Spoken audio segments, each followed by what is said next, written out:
So what we've got to do is make that change in those standards. That's where the shifts happen. It doesn't happen any other place. And I'll give you a very simple example. If you want to know the difference in people's lives, it all comes down to what are the things that are musts for you versus shoulds. So let me tell you this. We said to have an extraordinary life, you got to have an extraordinary psychology, right? Extraordinary psychology means you got to live in an extraordinary state. To be in an extraordinary state, you got to condition your nervous system, your body, your physiology and focus to be at their best. Do you agree with this? Yes or no? Then to do that, though, you can do that. Why doesn't everybody? Not because you can't. We all have the ability. It's because of our standards. I remember a time early in my career, I was about 24, and I went to do a seminar in Boston. And in those days, a big seminar for me was like 125 people. It was a 3-day seminar, and we worked around the clock, and people made such extraordinary changes in their life. And at the end of it, I was feeling so fulfilled. I was thinking, my God, I'm 24, maybe 25 at the time, and I am so happy because I have found my mission in life. I'm doing what I love. It's making a difference in people's lives. This is extraordinary. So we finished about midnight on the Sunday night.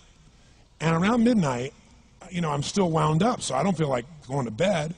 So I decided, okay, let me take a walk here, and I decided to go through Copley Square. If you've been through Copley Square, it's a pretty neat place. Because in Copley Square, you can look up and you can see buildings that were here before we were known as the United States, and beside them you see skyscrapers that are new. It's a pretty cool place.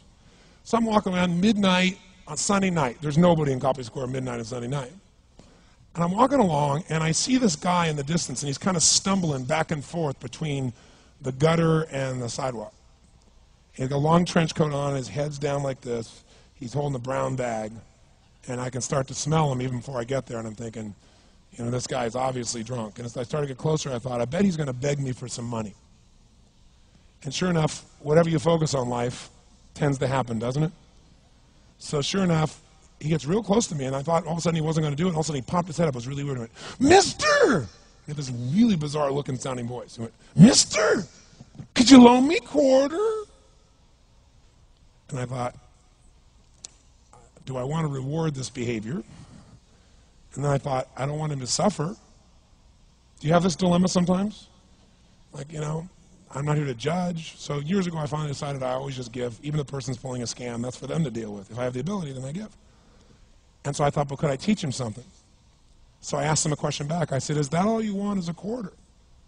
So he goes, yeah, just one quarter. One quarter changed my whole life. One quarter.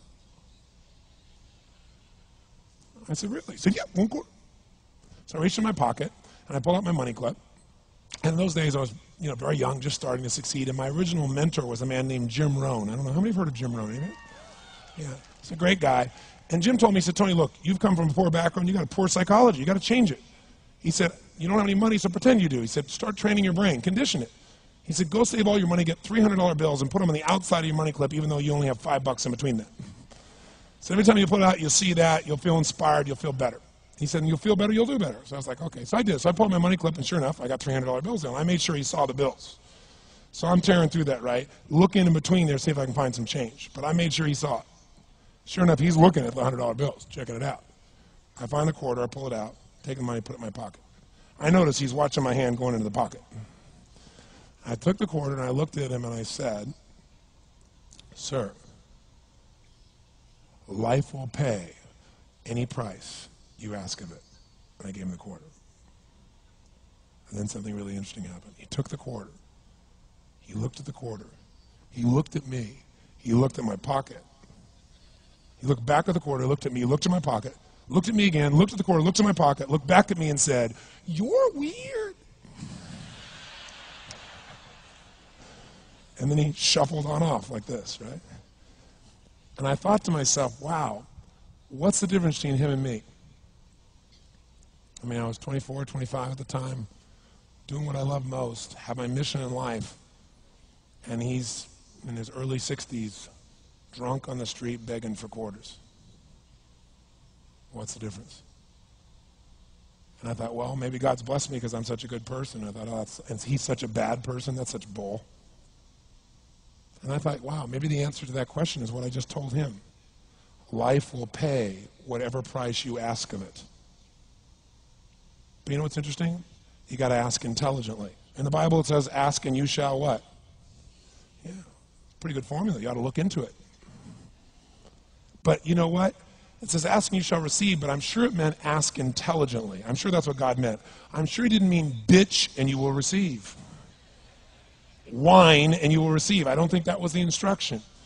Now, if you were going to ask intelligently, there might be 5 elements of that. Number one, you'd have to ask specifically, wouldn't you? You wouldn't ask in a general way. People do that all the time. They go, I want more money. Fine, here's $1, get out of here. Very often, you're getting what you're asking for. You're just not aware of how general you're asking. Clarity is power. The more clear you are about exactly what it is you want, the more your brain knows how to get there. Your brain is a servo mechanism. It's like a bomb. Those bombs, those missiles, they have a servo mechanism. So if the target moves, it knows what the target is, it follows it. Your brain, when you condition it, knows exactly what to go for and it'll find a way to get there. Did you ever buy a certain outfit or a certain car and suddenly see that car outfit everywhere? How many of you have had that experience? Say, aye. How come that car outfit's everywhere? It always was everywhere, but now you notice it. And the reason is because there's a part of your brain called the reticular activating system, the RAS. That part of your brain determines what you notice and what you don't notice. Your brain spends most of its time trying to make sure you don't notice because you'll go crazy if you notice everything. But when you decide what's most important to you, your brain goes after it. Everyone I know who's successful builds what I call an RPM plan. An RPM is built on the metaphor that the way to get from where you are to where do you want to go to the fastest is you got to build power, like in a car, RPMs. And the R stands for they know the result they're after. They know what they want precisely. If you don't know exactly what you want or you let yourself get beyond that into something general, you're not going to achieve it. Clarity is power. You've got to know the specific result you're after. What do you want? If you can't answer that question right now in your personal life, in your body, in your relationships, in your finances, in your spirituality, then you're not going to be as fulfilled as you want to be. Today we're going to have you answer one of those questions at least. The second part of it, you got to know P, why you're doing it. Because you know what? You may get a big goal. Someone says, I want to make $1 billion. I want to bring peace to the earth. Why? Because as soon as you come up with a goal, all the obstacles show up. And unless you've got enough emotional drive to break through that, you're never going to discover what it really takes. So you got to get yourself past that. And the way to get past that is have enough reasons. Reasons come first, answers come second. This man did not know what he wanted. He did not have enough reasons. To ask intelligently, you got to ask specifically. To ask intelligently, you got to know why you want it, have enough drive to make it happen, enough juice to make it happen. If you don't have enough reasons, you will not make it happen. And the M is, what is your massive action plan? What is going to get you to actually fall through? Because the first plan's not going to work and the second plan's going to work, so you better have enough plans that if the first two don't work, you still got something else. Otherwise, you're going to be having excuses why it didn't work. So asking intelligently requires that. So if we're going to be extraordinary in our results, we've got to be in an extraordinary state. We've got to know what we want and we've got to go use it.